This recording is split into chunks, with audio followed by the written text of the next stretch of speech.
H-Town, what it do? I am Nick Stevenson, the president of Houston Sports. Mr. 713 is in the building, Ruben Calvillo, and this is the Twin Toros podcast. Welcome to episode number 15. Want to thank all of you guys once again for supporting us, whether it be here on 713 Houston Sports or whether it be on ESPN Houston. Whichever one you're not subscribed to, go ahead and do that thing right now. Hit that subscribe button, turn on your notifications, make sure you don't miss a single episode of the Twin Toros podcast. Man, we're just getting started. We're just getting warmed up. Ruben, we got a quick turnaround for the Texans, so it's a quick turnaround for us. Look at your boys dropping 2 videos back to back. That's what I'm talking about.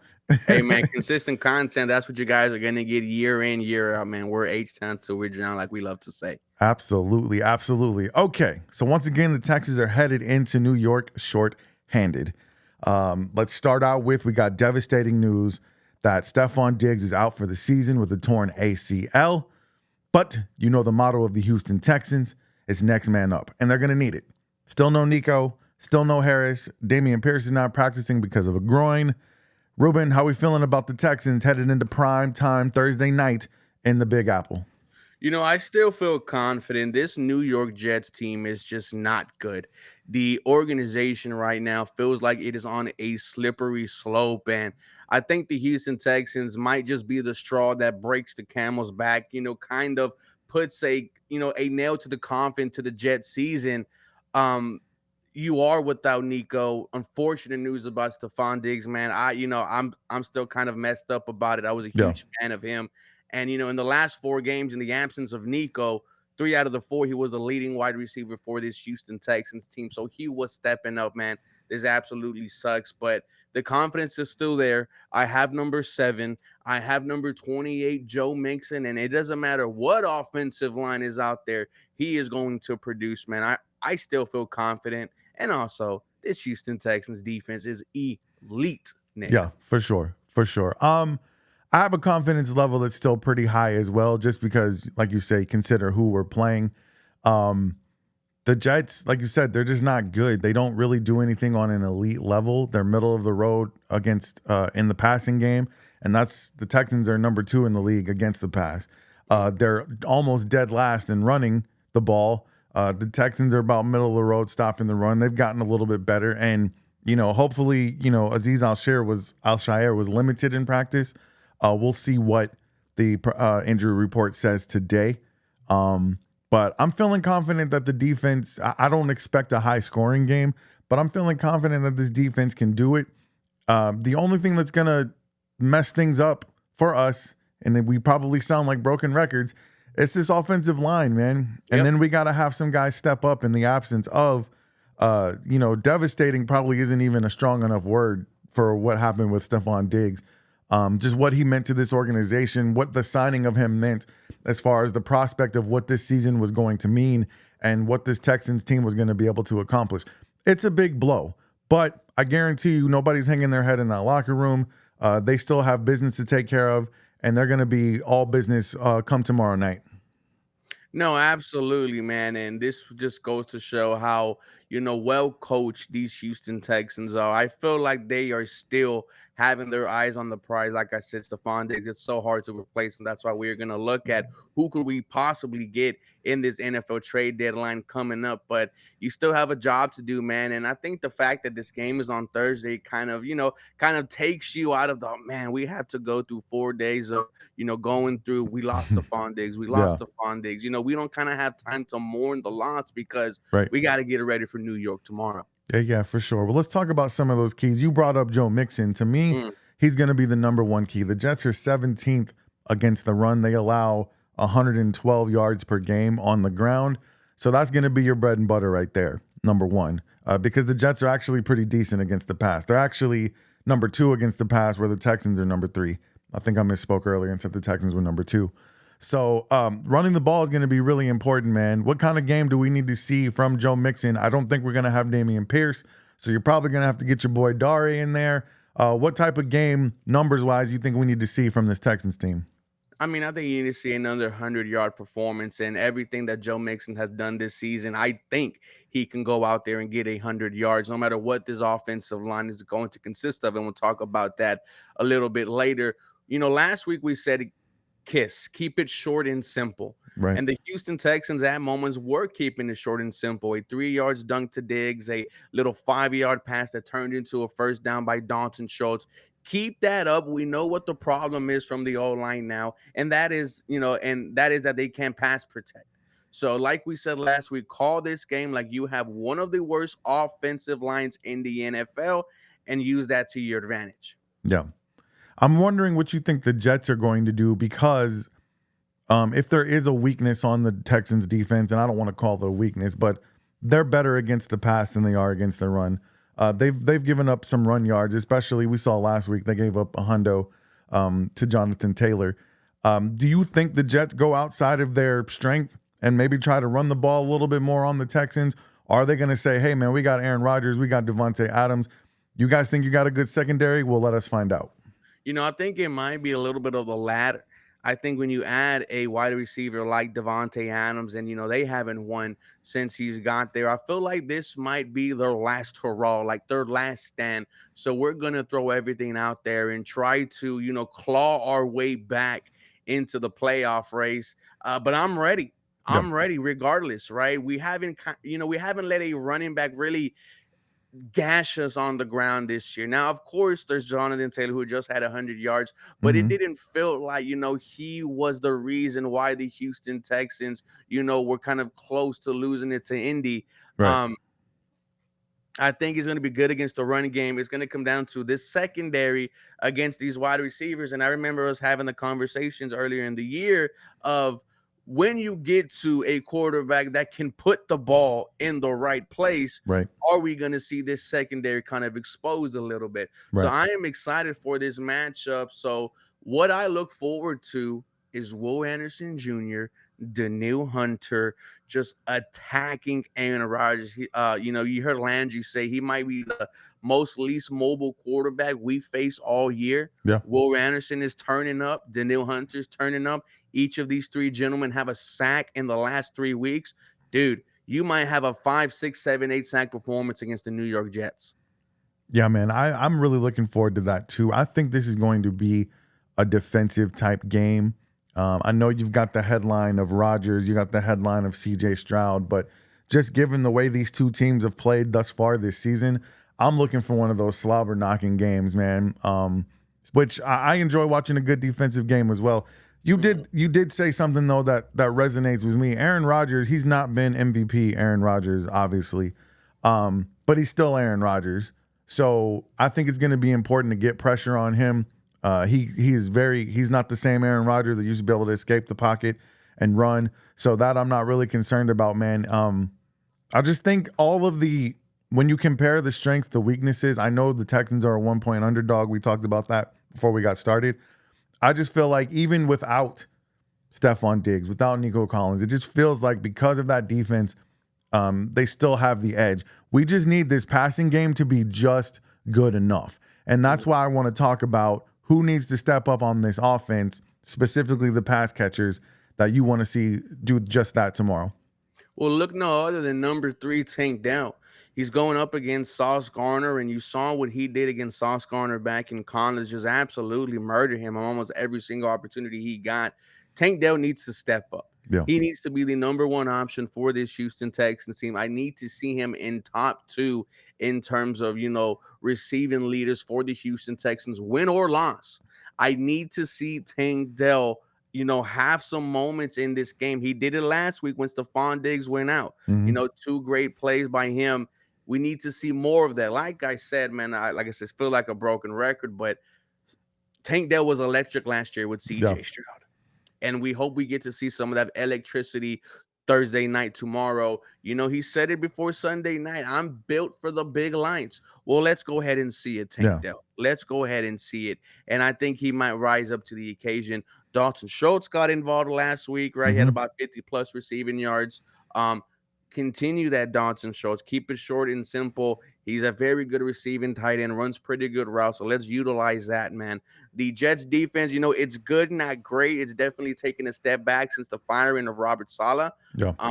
So it's going to be a fun battle, dude. Yeah, I think so too, man. And listen, players like Xavier Hutchinson, John Mechie, just in small spots, they've made really big plays. They're not out there getting double-digit catches or, 50 to 60, receiving yards, but they're making plays at the right time. And I want to give credit to this coaching staff, man. They get their players ready to play. When it's next man up, that's exactly what it is. Xavier Hutchinson has made 2 really huge catches this season already. So weeks, yep. yeah. So I think that I'm not asking for too much from them, man. Be just good enough. Make the plays when they need to be made, and let Joe Mixon carry this team on his back if you have to. It worries me a little bit on a short week, man. If you hand the ball to him 30 times, I mean, I know he seems superhuman, but he's not.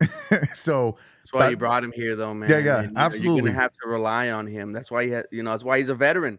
Yeah, for sure. So I think that's going to be the key to the game. I talked about it on our last show on ESPN Houston. The days of me feeling like this team's going to be the next show on turf and be throwing for 400 yards passing and putting up, 30, 40 points.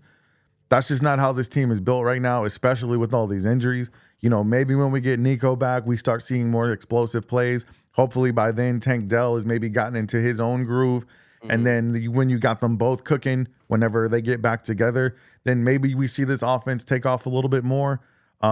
But once again, man, it's going to also boil down to when the Texans have to pass the ball and the Jets know that they have to pass the ball, can this offensive line protect C.J. Stroud? Because that's still going to be important. Like, number 7 is still going to have his thumbprint all over this game.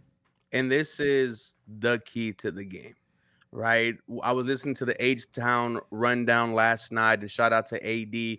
Big Sarge was on there, and he said that the starting left guard for this game will be Kenyon Green, not Kendrick Green. So Kenyon Green, ladies and gentlemen, is back starting for this Houston Texan offensive line. And I do have some concerns.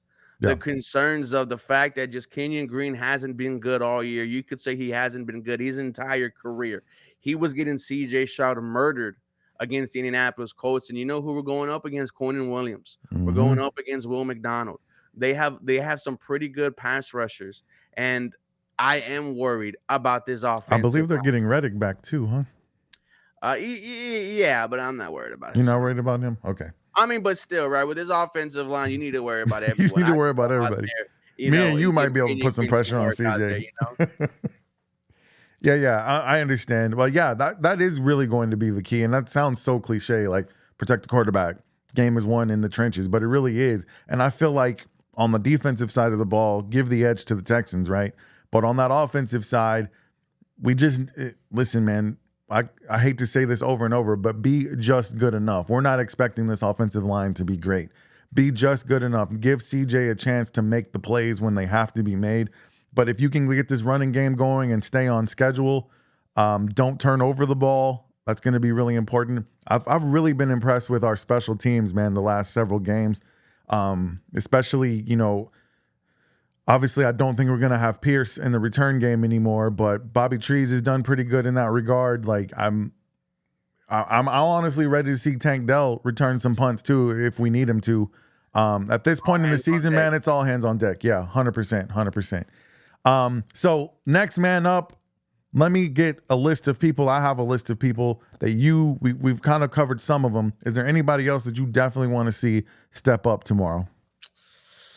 Let me see. I mean, on the defensive side of the ball, Jalen Petrie, keep on doing Jalen Petrie things. Yeah. Devin White, we might have to ask, for you to play significant snaps against the New York Jets. And, you talked about how immobile Aaron Rodgers is. Imagine Devin White just screaming down the middle. He needs to step up, as well as, the guys who are not starting, right? Neville Hewitt in place of Azeez Al-Shaair. Your guys, your backup guys, that's who I'm looking for, man. But other than that, dude, that's really it. We talked about Tank. We talked about Schultz. You mentioned the 2 wide receivers. Yeah. Hey, Kenyon Green, please do something. Give me something. Let me tell you who's on my next man up, step up list, man. Go ahead. Bobby Slowick and D'Amico Ryans. This is where you earn your paycheck, man. Uh-huh. Every team has to deal with injuries at some point in the season. This is where you show us just how good of a tactician you are, Bobby Slowick, on offense. Can you scheme ways to get your number 1 wide receiver, who is now Tank Dell, when he has a Sauce Gardner on him? Can you scheme him open? Can you find ways to protect CJ with this faulty offensive line? Can you find ways to get the run game going? We've been looking at him all season, but this is one of those games where it's probably going to be a close game. D'Amico Ryans, we need to see you tighten up on some of these decision making, especially in the late quarter or the late minutes of the quarters, and at the end of the game. Can we just see you guys tighten up, be a little bit better? When it's all hands on deck, we're talking about this coaching staff too. So I'm really hoping that we're not on Tuesday when we do our ESPN Houston show. I'm hoping that we're not sitting here talking about another missed opportunity to throw a flag, challenge flag, or another, mishandling of the clock. D'Amico still has a lot of grace with this fan base where he's gotten away with it a few times. But if that continues to happen, I think he's going to start having to answer some of those questions a little bit more from not just the media, but fans are definitely going to be wondering about that as well. Yeah, I mean, if I see CJ Stroud running for his life and the pressure is coming from Canyon Green, I'm gonna have some questions. Yeah. I'm gonna have some concerns because 100%. I understand, that we all like Canyon Green, but we saw what a fresh breath of air did with Jared Patterson, and we saw a touchdown drive. Yeah. So that's all I'm saying, man. Yeah, for sure. And that I asked you this question before we started. How bad does Kendrick Green have to be to not even get a look? Then why is he on the roster? Yeah, like you can't even get a look. He can't be that much worse than Kenyon Green. Wasn't Kenyon Green in that offensive line that put up a 0-sack performance against the Pittsburgh Steelers with TJ Watt and Alex Highsmith? Yeah, he might have been. I can't remember now. He might have been. Or was that when no, Titus Howard was out. There was no Titus. Them. Yeah. No Laramie. It might have been him. Juice, yeah, you had Fant at right tackle. It might have been Kendrick Green. Now that I think about it. Yeah, I don't understand it. At some point, if especially like you said, if Kenyon Green's getting blasted again this game and CJ's getting hit, D'Amico's going to have to answer that question. I love the fact that he has confidence in his guys. He's a player's coach, and he wants to infuse them with confidence. And if Kendrick Green plays good tomorrow, then he's going to look like a genius. But if he doesn't, I think he's going to have to answer some questions, man, 100%. So give me your score prediction for this game, man. Let me know. Let the people know. Let's lock it in. Yeah, let's go 17-10 Texans. 17. This defense is going to be elite. Joe Mixon is going to be the reason why you win this game. Let's go 7-2. Let's get a trade deadline before Detroit. Let's get Nico Collins back, and let's see what the hell these Houston Texans are about. I like that. I had 17-13, so we're in the same ballpark. Let's talk about those trades. I watched your video on 713 Houston Sports. You named off a couple of guys that you'd like to see the Texans go after. Let's go ahead and talk about it right now on the Twin Toros. Who you want them to look at? They should look at everyone who could potentially be available. When you lose someone like Diggs, and then when you see what the other teams are doing, the Jets getting Devontae, the Bills getting Amari Cooper, the Ravens getting Deontay Johnson. As soon as I said I wanted him on the Bleacher Report stream, boom, breaking news. Yeah. You see guys like Cooper Kupp potentially being somewhere else. Oh my God, that would excite me. Yeah. You talk about guys like a Chris Olave from the New Orleans Saints. Whoa, that would get me excited. You're talking about a wide receiver who you're going to see tomorrow night in Garrett Wilson. Who knows what could potentially happen there if the Texans are the straw that breaks the camel's back? CJ, I want you to go immediately over there to the sideline and start recruiting. If it takes a second or a first to get Garrett Wilson or Chris Olave on here, I'm doing it. You give up a first? Dude, you know how good those guys are? I understand. What's their contract situation, though? Well, they're both in their third year. Okay. Let me see. Let me look up Chris Olave real quick. So Chris Olave, right? He's in his third year. 1,042 yards rookie year, 1,123 yards last year, and so far this season, 387. Let's look at Garrett Wilson. What round was he drafted in, though? First round, bro. He's a first round Ohio boy. CJ knows him. So he has one more year before he's a free agent. Well, remember, they have that fifth-year option. And the fifth-year option. Yeah. So Garrett Wilson, Okay. 1,100 yards in rookie year, 1,042 last year. So far this year, 573. All I right. If you mean, do that though, Stephon Diggs isn't back oh, next season. okay. I'm sorry. I love you. I'm sorry. All Like, right. I'm just saying, like look, I would making sure want you're Diggs okay with back that. if the money makes sense, right? Right. I'm sad that we lost him, but now we got to get to, okay, bro, we got to be realistic here, age wise, injury wise. What type of bread are you looking for? But man, if I'm Nick, dude, I need to hear he's going off, after some of these top guys because here's the Yeah. thing, like Cooper Cup might make I'm sense. I don't still know if having those other some guys are going to be concern on the market. about Nico if he does come back. I would hate to see him go out again, right? Knock on wood. Right. So, having the insurance of like a for sure number one guy, and Cooper Cup's been a number one guy. All of the guys I've mentioned have Yeah. been a number one guy for their respective team. If you are serious, Nick Casario, you have your first, second, third round pick, man. Let's get dangerous. Let's get nasty. This is your You're job going all in then. before you have to make CJ Stroud the highest paid quarterback in the NFL. Do what you did not do with Deshaun Watson, and that was you did not bring any talent at all Yeah. besides what you already had. Yeah, for sure. For sure.